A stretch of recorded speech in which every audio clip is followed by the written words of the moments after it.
Hi friends, എല്ലാവർക്കും എൻ്റെ പുതിയ വീഡിയോയിലേക്ക് സ്വാഗതം. 2026 എൻ്റെ ആദ്യത്തെ വീഡിയോ ആണ്. വീഡിയോ കണ്ട് സപ്പോർട്ട് ചെയ്യണം, കൂടെ നിൽക്കണം. എല്ലാ കൂട്ടുകാർക്കും പുതുവത്സരാശംസകൾ നേർന്നുകൊണ്ട് വീഡിയോയിലേക്ക് കടക്കാം. ഞാൻ ഇന്നിവിടെ മല്ലിയില എങ്ങനെ കൃഷി ചെയ്യാമെന്നതിനെക്കുറിച്ചാണ് പറയുന്നത്. നമുക്ക് ആവശ്യമായ മല്ലിയില നമ്മുടെ വീട്ടിൽ തന്നെ നമുക്ക് ഉണ്ടാക്കിയെടുത്താൽ നമുക്ക് നല്ലതല്ലേ. വിഷമടിക്കാത്ത മല്ലിയില നമുക്ക് നമ്മുടെ വീട്ടിൽ തന്നെ ഉണ്ടാക്കിയെടുത്തൂടെ. ഒട്ടുമിക്ക കറികളിലും നമുക്ക് മല്ലിയില ആവശ്യമാണ് അല്ലേ. നമ്മൾ സാമ്പാറിലായാലും ചിക്കൻ കറിയിലാണെങ്കിലും നമുക്ക് മല്ലിയില ഒഴിച്ചുകൂടാൻ പറ്റില്ല.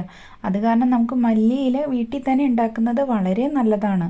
മല്ലി നട്ട് കഴിഞ്ഞാൽ മുളയ്ക്കില്ല എന്നാണ് നമ്മൾ പലരും പറയാറ് നമ്മളോട്. മല്ലി നട്ട് കഴിഞ്ഞാൽ മുളയ്ക്കത്തില്ല എന്നുള്ളത്.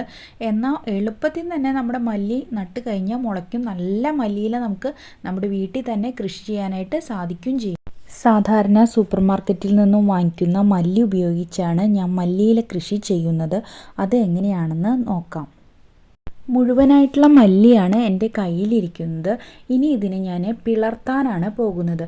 ഇങ്ങനെ ഒരു വിത്തിനെ നമ്മൾ പിളർത്തുമ്പോൾ ഇതിൻ്റെ രണ്ട് സൈഡിലും ഓരോ ചെടി വീതം ഉണ്ടായിരിക്കും. കാരണം ഒരു വിത്തല്ല ഇതിൻ്റെ ഉള്ളിലുണ്ടാവുക, 2 വിത്തുകളാണ് ഉണ്ടായിരിക്കുക. ആ 2 വിത്തുകളും മുളച്ചു കഴിഞ്ഞാൽ 2 ചെടിയായിട്ടാണ് മാറുക. ചെറിയൊരു ഇടിക്കൽ ഉപയോഗിച്ചിട്ട് ഈ മല്ലിയുടെ മുകളിൽ കൂടെ പതുക്കെ ഒന്ന് ഉരുട്ടി കൊടുക്കണം. പതുക്കെ ഉരുട്ടാനേ പാടുള്ളൂ. അപ്പോൾ ഈ വിത്തുകൾ 2ആയിട്ട് പിളരുന്നത് കാണാം. 2ആയി പിളർത്തിയ വിത്തുകൾ 12 മുതൽ 24 മണിക്കൂർ വരെ വെള്ളത്തിലിട്ട് വയ്ക്കാവുന്നതാണ്.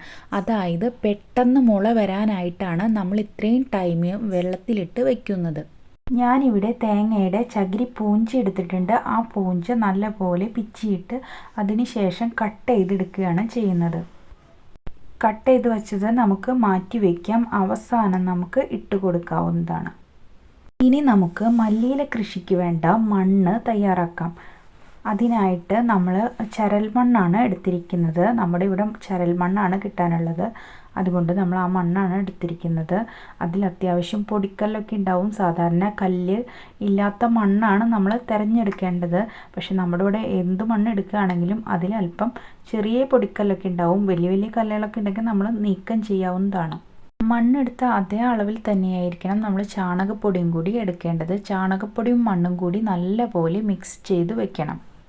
മുറ്റത്താണ് കൃഷി ചെയ്യുന്നതെങ്കിൽ മണ്ണിൽ 1 സെൻറ്റിമീറ്റർ ആഴത്തിൽ ചാലുകൾ എടുത്തിട്ട് വേണം ചെയ്യാനായിട്ട്. പിന്നെ വിത്തുകൾ വിതറിക്കൊടുത്താൽ മതി. ഞാനിവിടെ മല്ലിയില കൃഷിക്കായിട്ട് ഒരു ചെടിച്ചട്ടിയാണ് എടുത്തിരിക്കുന്നത്. നിങ്ങൾക്ക് ഗ്രോ ബാഗിലോ ചെടിച്ചട്ടിയിലോ എങ്ങനെ വേണമെങ്കിലും നടാവുന്നതാണ്. മണ്ണും ചാണകപ്പൊടിയും ഒരേ അളവിൽ എടുത്തു വച്ചത് നമുക്ക് ചട്ടിയിലേക്ക് ഇട്ട് കൊടുക്കാം. തലേദിവസം വെള്ളത്തിലിട്ട് വാർത്തു വെച്ച വിത്ത് എടുത്തിട്ട് നമുക്ക് പാകിക്കൊടുക്കാം. പെട്ടെന്ന് മുളയ്ക്കാനാണ് ഇങ്ങനെ ചെയ്യുന്നത്. അതിൻ്റെ മുകളിലേക്ക് കുറേശ്ശെ മണ്ണ് ഇട്ട് കൊടുക്കാം. നല്ലപോലെ മണ്ണ് ഇട്ട് കൊടുക്കരുത്, കാരണം ചെടിയുടെ വിത്ത് അടിയിലേക്ക് പോകും.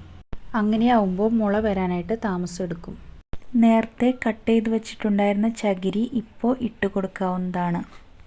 ഇങ്ങനെ ചകിരി ഇട്ട് കൊടുക്കുന്നത് നമ്മൾ ചെടി മുളച്ച് കഴിഞ്ഞ് കഴിഞ്ഞാൽ ഓരോ ചെടി വീതമായിരിക്കും ചില സമയത്ത് മുളയ്ക്കുക. എല്ലാ ചെടിയും ഒറ്റ സമയത്ത് കൊണ്ട് മുളയ്ക്കില്ല. ചിലപ്പോൾ 2 ആഴ്ച കഴിഞ്ഞിട്ട് ഒരു ചെടി വീതം ഓരോരോ ചെടി വീതമായിരിക്കും മുളച്ചുകൊണ്ടിരിക്കുക. അങ്ങനെയായിരിക്കും മുഴുവനായിട്ട് മുളച്ചു വരിക. ആ സമയത്ത് ഒരു ചെടി മുളയ്ക്കുമ്പോൾ വെള്ളം കൂടി ഒഴിച്ചു കൊടുക്കുന്ന സമയത്ത് ചെടി തോനെ വെള്ളമായി കഴിഞ്ഞാൽ ചെടി ഒഴുകി പോകാനുള്ള സാധ്യതയുണ്ട്.